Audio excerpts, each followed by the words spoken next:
Les yeux doivent pouvoir le voir. Il doit revenir d'accord dans la dimension de la terre, de ces marchepieds.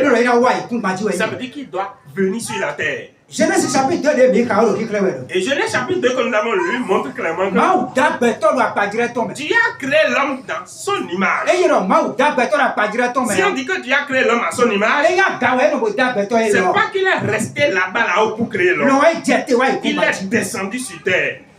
Amen. Amen.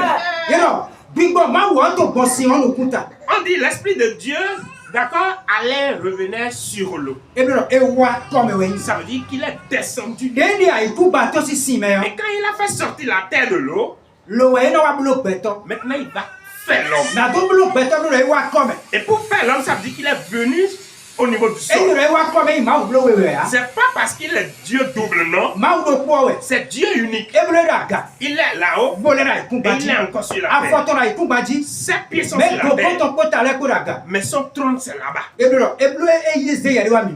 Il s'est démontré maintenant dans deux dimensions. Ce qu'on dit qu'il a fait l'homme ici, c'est l'œuvre de ses mains. Il a fabriqué l'homme. Ça veut dire qu'il est venu à la dimension de l'homme pour pouvoir fabriquer l'homme de la poussière de la terre. Lisons dans Genèse 3, versets 8 à 9. Genèse 3, 8 à 9. Et il en dit la voix de l'Éternel, Dieu, qui se promenait dans le jardin au vent du jour. Et Adam et sa femme se cachent devant la face de l'Éternel, au milieu des arbres du jardin. Et l'Éternel, Dieu appela Adam et lui dit, où es-tu? Amen. Amen. Dans Genèse 3, versets 8 à 9 ici, la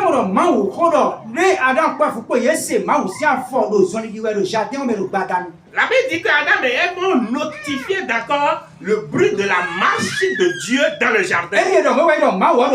Ça veut dire que Dieu marchait. Il est venu au niveau de cette pieds. Là, il n'est plus à la dimension du ciel. Il est venu dans l'image de l'homme. Et il a marché dans le jardin. Dans la deuxième partie, pour montrer la dimension humaine de Dieu, il a demandé à Adam, où es-tu? C'est pas parce que, est-ce que c'est parce que Dieu n'a pas vu Adam? Il l'a vu.